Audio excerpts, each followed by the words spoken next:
Friends, నేను మీ వెంకటేశ్వర రెడ్డి. మరి ఈ వీడియోలో third class maths third class అని నెగ్లెక్ట్ చేయొద్దు ఫ్రెండ్స్. చాలా ఇంపార్టెంట్.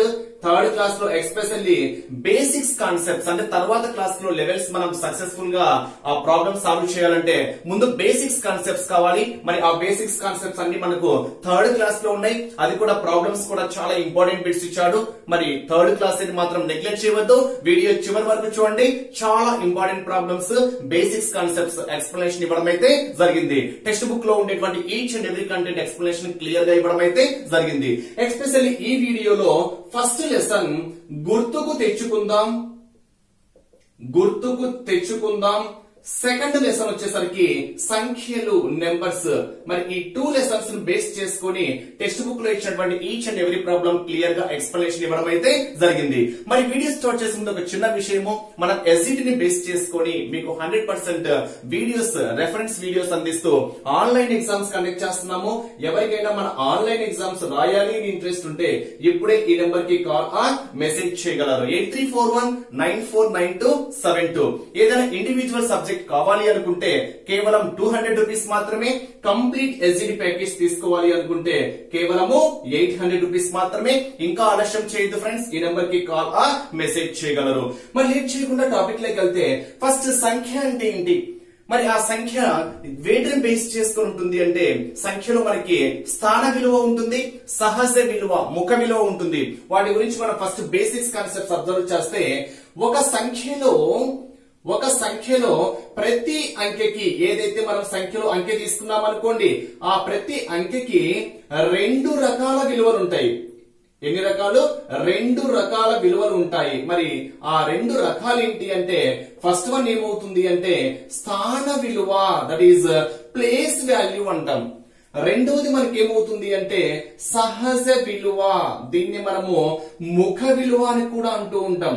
ఇంగ్లీష్ లో అయితే మనము ఫేస్ వాల్యూ అంటాం. అంటే అర్థం ఏంటి అంటే మరి స్థాన విలువ ఏ విధంగా తీసుకోవాలి, అదే విధంగా సహజ విలువ మనం ఏ విధంగా తీసుకోవాలి అంటే ఫర్ ఎగ్జాంపుల్ 238 అనేటువంటి ఒక నెంబర్ తీసుకున్నాము అనుకోండి. 238 అనేటువంటి ఒక నెంబర్ సంఖ్య తీసుకుంటే ఈ 8 అనేది మనకి ఏమవుతుంది అంటే ఒకట్ల స్థానము, యూనిట్స్ ప్లేస్ అవుతుంది. నెక్స్ట్ ఈ 3 మనకి ఏమవుతుంది అంటే పదుల స్థానము, టెన్స్ ప్లేస్. 2 మనకి ఏమవుతుంది అంటే వందల స్థానము, హండ్రెడ్స్ ప్లేస్ అంటాం. అంటే దీన్ని మనం ఎలా డిఫైన్ చేస్తాము అంటే 2 into 100, 200 plus 3 into 10, that is 30 plus 1 అంటే 1 కదా, దట్ ఈస్ 8 into 1. ఈ విధంగా డిఫైన్ చేస్తాం. అంటే ఎగ్జామ్ పాయింట్ ఆఫ్ వ్యూలో బేసిక్స్ కాన్సెప్ట్ పరంగా అడగాలి అనుకుంటే 2 వందల స్థానంలో, 3 పదుల స్థానంలో, 8 ఒకట్ల స్థానంలో రాయగల సంఖ్యను తెలపండి అంటాడు. అంటే 2 వందల స్థానంలో రాయాలి, 3 పదుల స్థానంలో రాయాలి, 8 ఒకట్ల స్థానంలో రాయాలి. అలా తెలపగలే సంఖ్యను రాయండి అంటాడు. అందుకే మనకు ఆర్డర్ ఏంటి అంటే ఒకట స్థానము, పదుల స్థానము, వందల స్థానము. నెక్స్ట్ ఇంకొక నెంబర్ తీసుకున్నాం అనుకోండి, అదేమవుతుంది వేల స్థానం అవుతుంది. Next 10,000, next 1,00,000. ఓకేనా? ఈ విధంగా మనకు రైట్ సైడ్ నుంచి లెఫ్ట్ సైడ్ కి మనము స్థాన విలువలు అనేటివి మారుస్తూ ఉంటాం. అంటే ఇక్కడ వేల స్థానము అంటాం, వందల స్థానము, పదుల స్థానము, ఒకట్ల స్థానము. మరి వీటిని బేస్ చేసుకొని మనం స్థాన విలువలు ఏ విధంగా చెప్పాలి, అదే విధంగా సహజ విలువలు ఏ విధంగా చెప్పాలని చెప్పుకుంటే ఒక అంకె విలువ దాని స్థానంపై ఆధారపడి ఉంటుంది. అంటే ఏదైనా ఒక సంఖ్యలో అంకె తీసుకున్నాము అనుకోండి, ఫర్ ఎగ్జాంపుల్ 2 తీసుకున్నాం అనుకోండి. ఓకేనా? ఈ అంకె విలువ దాని స్థానం పైన ఆధారపడి ఉంటుంది. ఎందుకు స్థానం పైన ఆధారపడి ఉంటుంది అంటే ఇది ఒకట్ల స్థానము, ఇది పదుల స్థానము, ఇది వందల స్థానము. అంటే 2 అనేది వందల స్థానంలో ఉంది అంటున్నాం. అంటే దాని స్థానం విలువలు బేస్ చేసుకొని ఉంది. 7 అనేది వేల స్థానంలో ఉంది అంటున్నాం. 3 అనేది పదుల స్థానంలో ఉంది అంటున్నాం. అంటే ఏదైనా ఒక అంకె తీసుకుంటే ఆ అంకె అనేది దేని బేస్ చేసుకుని ఉంటుంది అంటే స్థాన విలువను బేస్ చేసుకొని ఉంటుంది. అంటే ఇక్కడ స్థానంపై ఆధారపడి ఉంటుంది. అదే స్థానము బట్టి మారుతూ ఉంటుంది. అంటే ఫర్ ఎగ్జాంపుల్ వందల స్థానంలో ఉంటే 100 అంటాం, పదుల స్థానంలో ఉంటే 10 అంటాం. అంటే ఏదైనా ఒక అంకె తీసుకుంటే ఆ అంకె అనేది ఆ స్థానాన్ని బట్టి మారుతూ ఉంటుంది. అది స్థాన విలువ. అదే సహజ విలువ తీసుకున్నాం అనుకోండి, మనం ఏదైతే అంకె తీసుకుంటామో ఆ అంకె యొక్క సహజ విలువ ఏమవుతుంది అంటే ఆ అంకెనే అవుతుంది. అంటే బెస్ట్ ఎగ్జాంపుల్ చెప్పాలి అంటే ఇదే 238 తీసుకున్నాము అనుకోండి. ఈ 238 లో 2 యొక్క స్థాన విలువ ఏమవుతుంది? 2 యొక్క సహజ విలువ ఏమవుతుంది, అదే విధంగా 3 యొక్క స్థాన విలువ ఏమవుతుంది, 8 యొక్క స్థాన విలువ సహజ విలువలు మనం అబ్జర్వ్ చేస్తే స్థాన విలువ ప్లేస్ వాల్యూ అంటే ఏ స్థానంలో ఉంది, 1 10 100 స్థానంలో ఉంది, 2 into 100 ఏమవుతుంది 200 అవుతుంది, అంటే 2 యొక్క స్థాన విలువ 200 అవుతుంది. అదే 3 యొక్క స్థాన విలువ ఏ స్థానంలో ఉంది, 10ల స్థానంలో ఉంది కాబట్టి 3 into 10 దట్ ఈస్ 30 అవుతుంది. నెక్స్ట్ 8 యొక్క స్థాన విలువ 8 అనేది 1వ స్థానంలో ఉంది, 1 అంటే అర్థం ఏంటి 1 కాబట్టి 1 into 8 ఏమవుతుంది ఫ్రెండ్స్ ఇక్కడ 8 అవుతుంది. అంటే ఇక్కడ ఎగ్జామ్ పాయింట్ ఆఫ్ వ్యూ ఎలా అడగచ్చు అంటే 238 సంఖ్యలో 2 యొక్క స్థాన విలువ ఎంత అంటాడు, 2 యొక్క స్థాన విలువ ఎంత 200. సమ్ టైమ్స్ కొంచెం డిఫికల్ట్ గా అడగాలనుకుంటే 2 యొక్క స్థాన సహజ విలువల మధ్య భేదం ఎంత అంటాడు, అంటే వాటికి మనం ఏం క్యాలిక్యులేట్ చేయాలి, భేదాన్ని క్యాలిక్యులేట్ చేయాలి. అదే సహజ విలువ మనకి ఏమవుతుంది, సహజ విలువ లేదా ముఖ విలువ అంటాం. ఏమనాలి, ముఖ విలువ. ఇంగ్లీష్ లో కూడా చెప్పాను కదా ఫ్రెండ్స్, ఇక్కడ దీన్నైతే మనము ప్లేస్ వాల్యూ అంటాం, దీన్నైతే ఫేస్ వాల్యూ అంటాం. సహజ విలువలు ఏమవుతాయంటే మనం ఏ అంకె తీసుకుంటామో ఆ అంకెనే మనకు దాని యొక్క సహజ విలువ అవుతుంది. అంటే 2 యొక్క సహజ విలువ 2నే అవుతుంది, 3 యొక్క సహజ విలువ 3నే అవుతుంది, 8 యొక్క సహజ విలువ 8 అవుతుంది. మరి ఇక్కడ మీరు అబ్జర్వ్ చేస్తే ఏదైనా ఒక సంఖ్య తీసుకున్నప్పుడు ఆ సంఖ్యలో 1ల స్థానంలో ఏదైతే ఉంటుందో, ఎస్పెషల్లీ 1ల స్థానంలో యూనిట్ ప్లేస్ లో ఏదైతే ఉంటుందో ఆ వాల్యూవే సహజ విలువ అదే అవుతుంది, స్థాన విలువ అదే అవుతుంది. అంటే ఇక్కడ 8 యొక్క స్థాన విలువ 8 అవుతుంది, 8 యొక్క సహజ విలువ 8 అవుతుంది, especially unit place. Next automatic గా చేంజ్ అవుతూ ఉంటాయి. నెక్స్ట్ మరొక ఎగ్జాంపుల్, ఫర్ ఎగ్జాంపుల్ 1728 ఇలా తీసుకుందాం అనుకోండి. అప్పుడు వీటి యొక్క స్థాన విలువలు మనకి ఏమవుతాయి, సహజ విలువలు ఏమవుతాయి అనేది ఒక్కసారి అబ్జర్వ్ చేస్తే వన్స్, టెన్స్, హండ్రెడ్స్, థౌజండ్స్, అంటే 1 అనేది థౌజండ్స్ ప్లేస్ లో ఉంది, 1 into 1000 that is 1000, 1 into 1000 that is 1000. In case ఇక్కడ మనకి 4 ఉంది అనుకోండి, 4 into 1000 ఏమవుతుంది 4000 అవుతుంది. అంటే 4 యొక్క స్థాన విలువ మనకి ఏమవుతుంది 4000 అవుతుంది. 7 యొక్క స్థాన విలువ హండ్రెడ్స్ ప్లేస్ లో ఉంది కాబట్టి 700. 2 యొక్క స్థాన విలువ టెన్స్ ప్లేస్ లో ఉంది కాబట్టి 20. 8 యొక్క స్థాన విలువ 1వ స్థానంలో ఉంది కాబట్టి 8. అదే సహజ విలువలైతే 4 యొక్క సహజ విలువ 4, 7 యొక్క సహజ విలువ 7, 2 యొక్క సహజ విలువ 2, 8 యొక్క సహజ విలువ 8. అంటే సహజ విలువలు మారవు, స్థాన విలువలు దాని స్థానాన్ని బట్టి మారుతూ ఉంటాయి. ఇది పాయింట్స్ లేనప్పుడు. మరి పాయింట్స్ ఉన్నప్పుడు ఏ విధంగా తీసుకోవాలి, పాయింట్స్ ఉన్నప్పుడు అంటే ఫర్ ఎగ్జాంపుల్ 9.725 ఇలా తీసుకున్నాం అనుకోండి, లేదా 19.725 లో 9 యొక్క స్థాన విలువ ఎంత, లేదా 5 యొక్క స్థాన విలువ ఎంత. ఓకేనా, సహజ విలువలు మారవు, మరి స్థాన విలువలు ఏ విధంగా మారుతాయి, దీన్ని మనం 19 అంటాం. అంటే ఇక్కడ ఇది టెన్స్ ప్లేస్, ఇది యూనిట్స్ ప్లేస్, ఇది టెన్స్ ప్లేస్. మరి ఇక్కడ పాయింట్ కి రైట్ సైడ్ లో ఏవైతే ఉంటాయో ఈ ఫస్ట్ దాన్ని మనం ఏమంటాము అంటే దశాంశము అంటాం. ఫస్ట్ దాన్ని ఏమనాలి ఫ్రెండ్స్, ఇక్కడ దశాంశము అనాలి.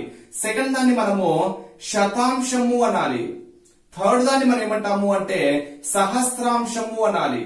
అంటే దశాంశము అంటే 1/10 అని, శతాంశము అంటే 1/100 అని, సహస్రాంశము అంటే 1/1000 అని.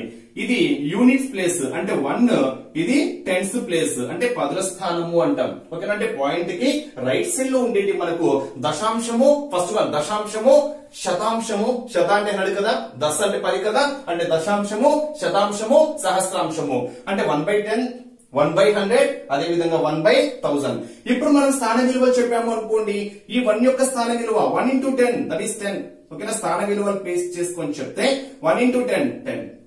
నెక్స్ట్ 9 యొక్క స్థాన విలువ యూనిట్స్ ప్లేస్ కాబట్టి 1 9s 9. నెక్స్ట్ 7 యొక్క స్థాన విలువ 7 into 1/10 దట్ ఈస్ 7/10 అవుతుంది. నెక్స్ట్ 2 యొక్క స్థాన విలువ 2 into 2/100, 2 into 1/100 దట్ ఈస్ 2/100 అవుతుంది. నెక్స్ట్ 5 యొక్క స్థాన విలువ 5 into 1/1000 దట్ ఈస్ 5/1000. అంటే మనం ఏ విధంగా తీసుకోవాలి అంటే పాయింట్ సైడ్ కి రైట్ సైడ్ లో ఉండేది 7 యొక్క స్థాన విలువ 7/10 అవుతుంది, 2 యొక్క స్థాన విలువ 2/100 అవుతుంది, 5 యొక్క స్థాన విలువ 5/1000. ఇది మనం 19 అంటాం కాబట్టి ఇది 1's ప్లేస్, ఇది 10's ప్లేస్. దట్ ఈస్ 9 యొక్క ప్లేస్ వాల్యూ 9 అవుతుంది, 1 యొక్క ప్లేస్ వాల్యూ ఏమవుతుంది 1 into 9 1 into 10 కాబట్టి 10 అవుతుంది. అంటే ఇక్కడ 1 యొక్క స్థాన విలువ 10, 9 యొక్క స్థాన విలువ 9, 7 యొక్క స్థాన విలువ 7/10, 2 యొక్క స్థాన విలువ 2/100, 5 యొక్క స్థాన విలువ 5/1000. ఇవి మనము ప్లేస్ వాల్యూస్, ఫేస్ వాల్యూస్ ఏ విధంగా చెప్పాలి.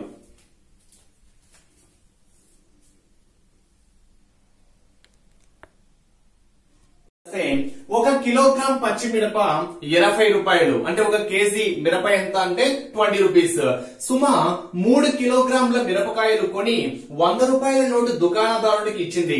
అయితే ఆమె తిరిగి ఎంత డబ్బు వస్తుంది, ఆమె తిరిగి ఇంకా ఎంత డబ్బు తిరిగి వస్తుంది అని అడిగాడు. అంటే ఇక్కడ క్వశ్చన్ ఏంటో చూడండి, కేజీ 20 రూపీస్ అని ఇచ్చాడు. ఇలా మొత్తం ఎన్ని కేజీలు కొన్నది? 3 కిలోగ్రామ్స్ కొన్నది. మరి ఆ 3 కిలోగ్రామ్స్ కి అయ్యేటువంటి ఖర్చు ఎంత? 3 into 1 కేజీ ఎంత ఫ్రెండ్స్? ఇక్కడ 20 రూపీస్, దట్ ఈస్ 60 రూపీస్. అంటే మొత్తము 3 కేజీల మిరప కోసము తను చేసినటువంటి ఖర్చు ఎంత అంటే 60 రూపాయలు. కానీ ఎంత ఇచ్చింది తను? 100 రూపాయలు ఇచ్చింది. ఇచ్చిందేమో 100 రూపాయలు, ఖర్చు వచ్చింది ఎంత? 60 రూపాయలే. కాబట్టి 100లో నుంచి 60 తీసేస్తే ఎంత? 40 రూపాయలు. అంటే తనకు ఇంకా తిరిగి ఎంత సొమ్ము వస్తుంది అంటే 40 రూపాయల సొమ్ము వస్తుంది. నెక్స్ట్ క్వశ్చన్, దుకాణంలో గల అల్మారాలో 4 అడ్డు వరుసలు 5 నిలువు వరుసలు అరలున్నాయి. అక్కడ గల మొత్తం అరలు ఎన్ని? సో మొత్తం క్యాలిక్యులేట్ చేయాలంటే అడ్డు వరుసల సంఖ్య ఇంటూ నిలువు వరుసల సంఖ్య చేస్తే చాలు. అడ్డు వరుసలు ఎన్ని? 4, నిలువు వరుసలు ఎన్ని? 5, 4 5 20. మరి అక్కడ ఉన్నటువంటి మొత్తము అరలు ఎన్ని అంటే ఎన్ని చెప్పొచ్చు ఫ్రెండ్స్? ఇక్కడ 20 అని చెప్పొచ్చు. మరి ఏ విధంగా దీనికి ఏమైనా కాన్సెప్ట్ ఉందా అంటే ఉంది. ఇక్కడ చూడండి, 4 అడ్డు వరుసలు 1 2 3 4. ఇక్కడ చూడండి, ఇక్కడ 1 2 3 4 4 అడ్డు వరుసలు. ఎన్ని నిలువు వరుసలు? 5 నిలువు వరుసలు అంటే ఇవి. ఓకేనా? రోస్ కాలమ్స్ 1 2 3 4 5 సరిపోయింది. చూడండి, ఇక్కడ 4 అడ్డు వరుసలు ఉన్నాయి, 5 నిలువు వరుసలు ఉన్నాయి. ఇప్పుడు మొత్తం కౌంట్ చేయండి. 1 2 3 4 5 10 15 20. అంటే ఇక్కడ ఏంటి? అడ్డు వరుసలు నిలువు వరుసలు రెండు మల్టిప్లై చేస్తే మనకు వచ్చేటువంటి రిజల్ట్ అనేది వచ్చేస్తుంది. లేదా ఇంకా క్వశ్చన్స్ మనం ఏ విధంగా చెప్పొచ్చు. ఫర్ ఎగ్జాంపుల్, నా దగ్గర నేను ఒక్కొక్కరికి 5 బిస్కెట్ల ప్యాకెట్లు ఇస్తున్నా. అలా 5 మందికి ఎన్ని బిస్కెట్ల ప్యాకెట్ ఇస్తాము? ఇప్పుడు ఒక్కొక్కరికి 4 బిస్కెట్ల ప్యాకెట్ ఇస్తున్నాము.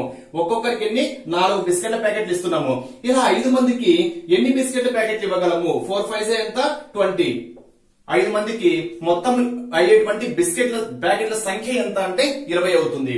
నెక్స్ట్ చూడండి, అవినాష్ ఒక్కొక్కరి వద్ద నుండి 5 గోళీలు గెలిస్తే 6 మంది స్నేహితుల నుండి మొత్తం ఎన్ని గోళీలు గెలిచాడు? ఇప్పుడు చూడండి, ఒక్కొక్కరి దగ్గర నుంచి ఎన్ని? 5 గోళీలు. ఒక్కొక్కరి దగ్గర నుంచి 5 గోళీలు గెలిచాడు. ఇలా మొత్తం ఎంత మంది దగ్గర నుంచి గెలిచాడు? 6 మంది దగ్గర నుంచి. కాబట్టి ఇంటూ 6, 6 5 ఎంత? 30. అంటే మొత్తము ఎన్ని గోళీలు గెలిచాడు అంటే 30 గోళీలు గెలిచాడు. 5 ఎంతమంది స్నేహితులు? 6 మంది. 5 6 ఎంత? 30. అంటే తను గెలిచినటువంటి మొత్తం గోళీల సంఖ్య ఎంత అంటే 30. నెక్స్ట్, మను వయసు ఎన్ని సంవత్సరంలో? మను వయసును 5 చే గుణిస్తే ఆమె తల్లి వయసు వస్తుంది. మను వయసు ఎంత? 8 ఇయర్స్. ఏం చేయమన్నాడు? తన మను వయసు ఎంతైతే ఉంటుందో ఆ మను వయసుకు దేన్ని గుణించమన్నాడు? 5ను గుణించమన్నాడు. గుణించడం అంటే మల్టిప్లై. సో 5 మల్టిప్లై చేస్తున్నా. 5 5 ఎంత? 40. సో 5 మల్టిప్లై చేయగా వచ్చేటువంటి వయసు ఎవరిది అంటే మన యొక్క తల్లిది. సో ఆమె తల్లి యొక్క వయసు ఎంత అంటే 40 ఇయర్స్. ప్రాబ్లమ్స్ అబ్జర్వ్ చేస్తే, ఒక రబ్బర్ వెల 4 రూపాయలు అయితే 20 రూపాయలకు ఎన్ని రబ్బర్లు వస్తాయి? ఇక్కడ క్వశ్చన్ ఏం అడిగాడు అంటే, ఒక రబ్బర్ వెల ఎంత అంట ఫ్రెండ్స్? ఇక్కడ 4 రూపాయలు అంట. 4 రూపాయలు. నెక్స్ట్ ఏం అడిగాడు? 20 రూపాయలకు ఎన్ని రబ్బర్లు వస్తాయి? ఇప్పుడు చూడండి, 4 ఎంత మల్టిప్లై చేస్తే 20 వస్తుంది? 5 కదా? 4 5 20. అంటే 4 కి 5 మల్టిప్లై చేస్తే 20 వస్తుంది. కాబట్టి మనకు ఎన్ని రబ్బర్లు వస్తాయి అంటే 5 రబ్బర్లు వస్తాయి. It's a simple question. ఒక రబ్బరు 4 రూపాయలు అయితే ఆప్షన్స్ ని బేస్ చేసుకొని చెప్పొచ్చు. మరి 5 రబ్బర్లు 5 4 ఎంత? 20 రూపాయలు. సో దీనికి ఆన్సర్ ఎంత? 20 రూపాయలకు ఎన్ని రబ్బర్లు వస్తాయంటే 5 రబ్బర్లు వస్తాయి. నెక్స్ట్ క్వశ్చన్, ఒక తరగతి గదిలో 16 మంది విద్యార్థులు ఉన్నారు. ఒక్కొక్క బెంచ్ లో 4 చొప్పున కూర్చుంటే ఎన్ని బెంచ్లు విద్యార్థులకు అవసరము? మొత్తం ఎంతమంది విద్యార్థులు ఉన్నారు? 16 మంది విద్యార్థులు ఉన్నారు. ఒక్కొక్క బెంచ్ లో, ఒక బెంచ్ తీసుకున్నాము అనుకోండి, ఒక బెంచ్ లో ఎంతమంది విద్యార్థులు? 4 విద్యార్థులు. అయితే మొత్తం ఎంతమంది విద్యార్థులు? 16 మంది విద్యార్థులు. మరి 16 మంది విద్యార్థులకు ఎన్ని బెంచ్లు అవసరం అని అడిగాడు. సో 4 కి ఎంత మల్టిప్లై చేస్తే 16 వస్తుంది? 4 మల్టిప్లై చేస్తే సరిపోతుంది. కాబట్టి 4 4 16. అప్పుడు ఒక బెంచ్ కి 4 విద్యార్థులు అయితే ఒక బెంచ్ కి 4 విద్యార్థులు అయితే 16 మంది విద్యార్థులకు ఎన్ని బెంచీలు అవసరము అంటే 4 బెంచీలు అవసరము. Simple question. బెంచ్ కి 4 అయితే ఆప్షన్స్ ద్వారా 4 బెంచీలు 4 4లు ఒక బెంచ్ కి 4 1 2 3 4 ఇలా 4 బెంచీలు తీసుకున్నాం అనుకోండి. మొత్తం ఎంతమంది విద్యార్థులు అవుతారు? 16 మంది విద్యార్థులు అవుతారు. అంటే 16 మంది విద్యార్థులు కావడానికి మనకి ఎన్ని బెంచీలు అవసరం? ఇక్కడ 4 బెంచీలు అవసరము. ఇట్స్ ఎ సింపుల్ క్వశ్చన్స్ అన్నమాట. Basics, fundamental knowledge. సునీత ఒక తోటలో ఒక వరుసలో 5 మొక్కలు చొప్పున 20 మొక్కలు నాటితే ఎన్ని వరుసల్లో నాటగలదు? చూడండి, ఇక్కడ ఒక వరుసలో ఎన్ని మొక్కలు? 5 మొక్కలు నాటింది. ఇలా మొత్తం ఎన్ని మొక్కలు ఉన్నాయి? 20 మొక్కలు ఉన్నాయి. మరి 20 మొక్కలు ఎన్ని వరుసల్లో? 5కి ఎంత మల్టిప్లై చేస్తే 20 వస్తుంది ఫ్రెండ్స్? ఇక్కడ 4 మల్టిప్లై చేస్తే వస్తుంది. కాబట్టి 5 4s 20. అంటే మొత్తము ఎన్ని వరుసల్లో నాటగలదు అంటే 4 వరుసలు. సో వరుసకు 5 మొక్కలు, 4 వరుసలు అంటే ప్రతి వరుసకు 5 5 5 5 5 అలా 4 rows తీసుకున్నాం అనుకోండి. 5 4s ఎంత? 20 సరిపోయింది. నెక్స్ట్, ఒక్కొక్క వరుసలో 3 కుర్చీలు ఉంటే 18 కుర్చీలు ఎన్ని వరుసల్లో కలవు? Same question. ఒక వరుసలో ఎన్ని కుర్చీలు? 3 కుర్చీలు. 3 కుర్చీలు. అలా ఎన్ని కుర్చీలు కావాలి? 18 కుర్చీలు కావాలి. మరి 18 కుర్చీలు కావాలంటే 3కి ఎంత మల్టిప్లై చేస్తే 6 కాబట్టి 3 6 18. అప్పుడు మొత్తం మీద ఎన్ని వరుసలు అవసరము అంటే 6 వరుసలు. దీన్ని ఇంకో విధంగా చేయొచ్చు. అంటే ఈ మెథడ్ కాకుండా ఇంకో విధంగా ఏం చెప్పొచ్చు? మొత్తం ఒక రబ్బర్ ఎంత? 4 రూపీస్. అలా 20 రూపాయలకు అంటే దట్ ఈస్ 20/4. 4 1s 4 5s అంటే మొత్తము ఎన్ని రబ్బర్లు? 5. నెక్స్ట్, మొత్తం 16 మంది విద్యార్థులు. ఒక్కో బెంచ్ ఎంత మంది? 4. 4 1s 4 4s ఎంత? ఎన్ని బెంచ్లు అవసరము? 4. మొత్తం ఎన్ని మొక్కలు? 20 మొక్కలు. ఒక్కొక్క వరుసలో 5. 5 1s 5 4s ఎన్ని వరుసలు అవసరము? 4. నెక్స్ట్, మొత్తం ఎన్ని కుర్చీలు? 18 కుర్చీలు. ఒక్కొక్క వరుసలో 3 కుర్చీలు. 3 1 3 6 18. అలా ఎన్ని వరుసలు? 6 వరుసలు. సో మనం ఏం మెథడ్ చేసినా కానీ ఆన్సర్ సేమ్. మను తన పుట్టినరోజు సందర్భంగా 9 చాక్లెట్లను తన 3 స్నేహితులకు సమానంగా పంచింది. అయితే ఒక్కొక్కరికి ఎన్ని చాక్లెట్స్ వచ్చాయి? So simple question. మొత్తం ఎన్ని చాక్లెట్స్? 9 చాక్లెట్స్. మొత్తం 9 చాక్లెట్స్. ఎంత మంది పంచింది? 3 పంచింది. బై 3 3 1s 3 3s ఒక్కొక్కరికి ఎన్ని చాక్లెట్స్ వచ్చాయి అంటే 3 చాక్లెట్ వచ్చాయి. Simple logic. ఒక్కొక్కరికి 3 చాక్లెట్లు. ఎంత మంది? 3. మొత్తం ఎన్ని chocolates? 9 chocolates. Simple concept friend. Next one. 3 3 5 6 సంఖ్యలో 3 యొక్క స్థాన విలువల భేదం ఎంత? ఇక్కడ 3 అనేటివి 2 ఉన్నాయి చూడండి. ఓకేనా? ఈ 3 యొక్క స్థాన విలువ ఎంత? స్థాన విలువలు అంటే ఇక్కడ చూడండి, ఇది 1ల స్థానం అవుతుంది, 10ల స్థానము, 100ల స్థానము. అంటే ఇక్కడ 3 3 5 6 లో ఈ 6 అనేది మనకి ఏమవుతుంది? 1ల స్థానం అవుతుంది. 5 మనకి ఏమవుతుంది? 10ల స్థానం అవుతుంది. 3 మనకి ఏమవుతుంది? 100ల స్థానం అవుతుంది. ఇంకో 3 మనకి ఏమవుతుంది? 1000ల స్థానం అవుతుంది. అంటే 1ల స్థానము అంటే 1, 10ల స్థానము అంటే 10, 100ల స్థానము అంటే 100, 1000ల స్థానము అంటే 1000. ఇప్పుడు మనకు కావాల్సింది ఏంటి? స్థాన విలువలు బేస్ చేసుకొని చెప్తున్నాం కాబట్టి స్థాన విలువలు. ఫస్ట్ ఈ 3 యొక్క స్థాన విలువ ఏమవుతుంది? 3 into 100 దట్ ఈస్ 300. నెక్స్ట్, ఈ 3 యొక్క స్థాన విలువ 3 into 1000 ఏమవుతుంది? 3000. అంటే ఒక 3 యొక్క స్థాన విలువ 3000 అవుతుంది. ఇంకొక 3 యొక్క స్థాన విలువ ఏమవుతుంది? 300 అవుతుంది. అయితే ఏమడిగాడు? ఆ స్థాన విలువల మధ్య భేదం ఎంత? భేదము అంటే అర్థం ఏంటి? Difference. Greater value minus smaller value. అంటే పెద్ద సంఖ్యలో నుంచి చిన్న సంఖ్యను ఏం చేయాలి? తీసివేయాలి. మరి ఆ స్థాన విలువల మధ్య భేదం ఏమవుతుంది అంటే 3000 నుంచి 300 సబ్ట్రాక్ట్ చేసామనుకోండి 2900. అంటే 3 యొక్క స్థాన విలువల భేదం మనకి ఏమవుతుంది అంటే 2700. Next one. 3 2 6 7 సంఖ్యలో 2 యొక్క స్థాన సహజ విలువల భేదం ఎంత? ఇప్పుడు క్వశ్చన్ ఏం అడిగాడు? 3 2 6 7 same concept. 1s 10s 100s 1000. అంటే ఇక్కడ మళ్ళీ ఒకసారి ఎక్స్ప్లెయిన్ చేస్తున్నా. 3 యొక్క స్థాన విలువ ఏమవుతుంది? 1000 ప్లస్ కాబట్టి 3 into 1000. 2 యొక్క స్థాన విలువ 100 ప్లస్ కాబట్టి 2 into 100. 6 యొక్క స్థాన విలువ 10 ప్లస్ కాబట్టి 6 into 10. 7 అనేది యూనిట్స్ ప్లేస్ కాబట్టి యూనిట్ ప్లేస్ అంటే 1, ఓకేనా. అప్పుడు 7 into 1 అవుతుంది, అంటే స్థాన విలువలు మారుతాయి. అదే సహజ విలువలు అంటే ఏంటి, ఇక్కడ ఏ అంకె తీసుకుంటామో ఆ అంకెనే మనకి ఏమవుతుంది, ఆ సహజ విలువ అవుతుంది. అంటే 3 యొక్క సహజ విలువ 3 నే, 2 యొక్క సహజ విలువ 2 నే, 6 యొక్క సహజ విలువ 6, 7 యొక్క సహజ విలువ 7. బట్ క్వశ్చన్ ఏమడిగాడు, 2 యొక్క అని ఇచ్చాడు. సో ఇప్పుడు 2 ను బేస్ చేసుకొని చెప్పాలి. మరి ఆ 2 యొక్క ఫస్ట్ స్థాన విలువ మనకి ఏమవుతుంది. సో 2 అనేది ఏ ప్లేస్ లో ఉందో చూద్దామా. వన్స్, టెన్స్, హండ్రెడ్స్ ప్లేస్ లో ఉంది, అది కూడా 2 కాబట్టి 2 into 100 ఏమవుతుంది, 200 అవుతుంది. అంటే 2 యొక్క స్థాన విలువ ప్లేస్ వాల్యూ ఎంత అంటే 200. నెక్స్ట్ సహజ విలువ, సహజ విలువలు మారవు కదా, ముఖ విలువలు అంటాం, ఫేస్ వాల్యూస్ అంటాం. అప్పుడు 2 యొక్క సహజ విలువ ఏమవుతుంది, 2 నే అవుతుంది. నెక్స్ట్ ఏమడిగాడు, ఆ ముఖ విలువ స్థాన విలువల మధ్య భేదం ఎంత లేదా మొత్తం ఎంత అని కూడా అడగచ్చు. మొత్తం ఎంత అంటే 200 plus 2 202 అవుతుంది. భేదం ఎంత, 200 minus 2 ఎంత, 198. భేదము డిఫరెన్స్ అంటే greater value minus smaller value, 200 minus 2 that is 198. Here the correct answer is 198. Next question, 3, 5 మరియు 1 అంకెలను ఉపయోగించి రాయగల 3 అంకెల సంఖ్యలు ఎన్ని. చాలా ఇంపార్టెంట్ మోడల్. 3 అంకెల సంఖ్యలు ఎన్ని, వాటిచే రాయగల పెద్ద సంఖ్య ఏంటి, చిన్న సంఖ్య ఏంటి, మనకి ఎన్ని పాసిబిలిటీస్ ఉన్నాయి, ఇలా క్వశ్చన్ అడగడానికి ఛాన్స్ అయితే ఉంటుంది. ఫస్ట్ ఆ 3 అంకెల సంఖ్యలు ఎన్ని అని అడిగాడు అనుకోండి. ఇచ్చినటువంటి అంకెలలో 0 లేదు అనుకోండి, అంటే ఇక్కడ 3, 5, 1 ఎక్కడ 0 లేదు. సో 3, 5, 1 లో 0 లేదు కాబట్టి మొత్తం 1, 2, 3 ఉన్నాయి కాబట్టి ఆన్సర్ ఏమవుతుంది అంటే 3 ఫ్యాక్టోరియల్ అవుతుంది. మెథడ్ కూడా చెప్తా. 3 ఫ్యాక్టోరియల్ అంటే ఏంటి, 3 into 2 into 1 that is 3 2s 6. అంటే 3 అంకెల సంఖ్యలు మొత్తం ఎన్ని కలవు అంటే 6 కలవు. అవేంటో చెక్ చేద్దామా. ఫస్ట్ 3, 5, 1 యూజ్ చేస్తున్నా. First 351 రాయొచ్చా, yes 351, 351. నెక్స్ట్ 315, 3 అలాగే ఉంచుతున్నా, 51 డివైడ్ చేస్తే 15 that is 2. Next units first 5 తీసుకుంటున్నా, 5 1 3 రాసుకోవచ్చా, 5 1 3. నెక్స్ట్ 5 3 1 కూడా రాయొచ్చా, రాయొచ్చు. నెక్స్ట్ 1 తో స్టార్టింగ్ చేస్తున్నాం, 1 3 5 రాయొచ్చా, 1 5 3 రాయొచ్చు. ఇంకేమైనా పాసిబిలిటీస్ ఉన్నాయా, ఇంకా పాసిబిలిటీస్ లేవు చూడండి.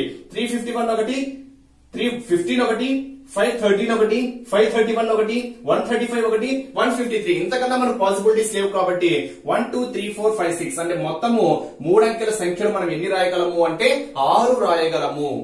ఇదే క్వశ్చన్ ఇంకో విధంగా అడగచ్చు. 3 5 మరియు 1 అంకెలను ఉపయోగించి రాయగల అతి పెద్ద సంఖ్య ఏంటి అని అడిగాడు అనుకోండి.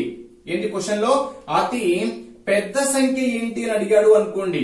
మరి ఇచ్చిన డిజిట్స్ లో అంకెలలో 0 లేదు కాబట్టి మనం ఇచ్చినటువంటి అంకెలను అవరోహణ క్రమంలో రాసామనుకోండి, అదే పెద్ద సంఖ్య అవుతుంది. డిసెండింగ్ ఆర్డర్ రాస్తా అంటే పెద్ద నుండి చిన్న, అన్నిటికన్నా పెద్దదేంటి 5, పెద్ద నుండి చిన్న, తర్వాత 3, తర్వాత 1. అంటే ఇక్కడ ఏ ఆర్డర్ రాశాను, అవరోహణ క్రమము. అవరోహణ క్రమము అంటే పెద్ద నుండి చిన్న, అది కూడా ఇంపార్టెంట్ ఫ్రెండ్స్. ఇక్కడ అవరోహణ, అవరోహణ అంటే అర్థం ఏంటి, ఇచ్చినటువంటి సంఖ్యలను పెద్ద సంఖ్య నుండి చిన్న సంఖ్య రూపంలో వ్యక్తపరిస్తే ఆ సంఖ్యలు అవరోహణ క్రమంలో ఉన్నాయి అంటాం. నెక్స్ట్ ఆరోహణ, ఆరోహణ అంటే అర్థం ఏంటి అంటే ఇచ్చిన సంఖ్యలను చిన్న సంఖ్య నుండి పెద్ద సంఖ్య రూపంలో వ్రాయగా ఆ సంఖ్యలు ఆరోహణ క్రమంలో ఉన్నాయి అంటాం. ఓకేనా. దీన్ని మనం ఇంగ్లీష్ లో అయితే అసెండింగ్ అంటే ఆరోహణ, స్మాల్ టు బిగ్, డిసెండింగ్ అవరోహణ, బిగ్ టు స్మాల్. ఇక్కడ పెద్ద సంఖ్య ఏం చేయాలి, పెద్ద సంఖ్య అంటే పెద్ద నుండి చిన్న వరకు రాయాలి. సరే, ఇక్కడ పెద్దది 3, తర్వాత 5 3 1. అదే చిన్న సంఖ్య రాయండి అని అడిగాడు అనుకోండి.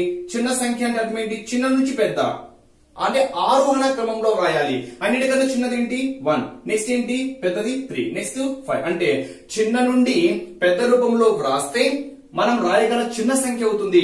పెద్ద నుండి చిన్న రూపంలో రాస్తే ఆ అంకెలచే ఏర్పరిచి మనకు పెద్ద సంఖ్య అవుతుంది. ఇన్ కేసు 3 కాదు 4 ఉన్నాయి అనుకోండి. ఫర్ ఎగ్జాంపుల్ 4 అంటే అర్థం ఏంటి, 9 7 2 5. ఈ 4 అంకెలచే రాయగల 4 అంకెల సంఖ్యలు ఎన్ని అని అడిగాడు అనుకోండి. ఇక్కడ ఎక్కడ 0 లేదు కాబట్టి మొత్తం ఎన్ని డిజిట్స్ 1 2 3 4 కాబట్టి మన ఫార్ములా ఏమవుతుంది 4 factorial. 4 factorial means 4 into 3 into 2 into 1. 4 3s are 12, 12 2s ఎంత 24. అంటే ఇక్కడ 9 7 2 5 అంకెలను ఉపయోగించి రాయగల 4 అంకెల సంఖ్యలు ఎన్ని అంటే 24. మరి రాయగల అతి పెద్ద సంఖ్య ఎంత అని అడిగాడు అనుకోండి, దీన్ని బేస్ చేసుకొని అతి పెద్ద సంఖ్య ఏంటి అని అడిగాడు అనుకోండి, పెద్ద సంఖ్య ఏంటి ఏం చెప్పాను, పెద్ద నుండి చిన్న రూపంలో రాయాలి. అన్నిటికన్నా పెద్దది 9, తర్వాత 7, నెక్స్ట్ 5, నెక్స్ట్ 2, పెద్ద నుండి చిన్న. అదే అతి చిన్న సంఖ్య ఎంత అని అడిగాడు అనుకోండి, అన్నిటికన్నా చిన్నది ఏంటి 2, నెక్స్ట్ 5, నెక్స్ట్ 7, నెక్స్ట్ 9. అంటే చిన్న నుండి పెద్ద రూపంలో రాస్తే ఈ అంకెలచే ఏర్పరిచే చిన్న సంఖ్య వస్తుంది, పెద్ద నుండి చిన్న రాస్తే ఈ అంకెలచే ఏర్పరిచే పెద్ద సంఖ్య వస్తుంది.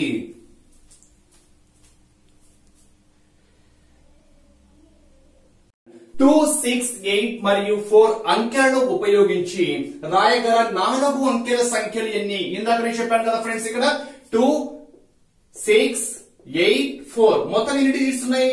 4 డిజిట్స్ ఉన్నాయి. మరి ఈ 4 డిజిట్స్ ను బేస్ చేసుకొని రాయగల 4 అంకెల సంఖ్యలు ఎన్ని? ఇక్కడ జీరోస్ లేవు కదా, ఇచ్చిన అంకెలలో జీరో లేనప్పుడు ఎన్ని అంకెలైతే అడుగుతాడో ఆ ఫ్యాక్టోరియల్ చేస్తే సరిపోతుంది. ఓకేనా? ఇక్కడ 3 అంకెలు ఇచ్చేసి 3 అంకెల సంఖ్యలు ఏంటంటే 3 ఫ్యాక్టోరియల్, 5 అంకెలు ఇచ్చేసి 5 అంకెల సంఖ్యలు ఎన్ని రాయగలము అంటే 5 ఫ్యాక్టోరియల్, 4 అంకెలు ఇచ్చేసి 4 అంకెల సంఖ్యలు ఎన్ని కలవు అంటే 4 ఫ్యాక్టోరియల్. 4 ఫ్యాక్టోరియల్ ఎంత? ఇక్కడ 4 into 3 into 2 into 1, 4 3s are 12, 12 2s are 24. మొత్తం ఎన్ని రాయగలము అంటే 24 రాయగలము. అవి ఏంటి కూడా క్లియర్ చెప్పొచ్చు. 2 తో స్టార్ట్ చేయండి. ఓకేనా? 2 6 తో స్టార్ట్ చేసి 84 ఒకటి, 48 ఒకటి, నెక్స్ట్ 2 8 తో స్టార్ట్ చేసి 64 ఒకటి, 46 ఒకటి, 2 4 తో స్టార్ట్ చేసి 68 ఒకటి, 86 ఒకటి. అలా ఫస్ట్ ఆ ఆర్డర్ లో మనం ఫార్మ్ చేస్తే మొత్తం ఎన్ని వస్తాయి అంటే 64 వస్తాయి ఫ్రెండ్స్. సారీ 24 వస్తాయి. ఇదే క్వశ్చన్ ఏమడగచ్చు, 2 4 8 మరియు 2 6 8 మరియు 4 అంకెలను ఉపయోగించి రాయగల అతి పెద్ద సంఖ్య ఎంత అని అడిగాడు అనుకోండి.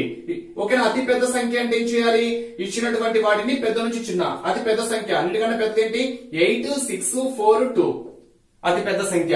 అతి చిన్న సంఖ్య ఎంత అని అడిగాము అనుకోండి, అతి చిన్నదేంటి 2, తర్వాత 4, తర్వాత 6, తర్వాత 8. అంటే ఇక్కడ అర్థం ఏంటి, ఇచ్చిన అంకెలని చిన్న నుండి పెద్ద రూపంలో వ్రాస్తే ఈ అంకెలచే ఏర్పరిచే చిన్న సంఖ్య వస్తుంది.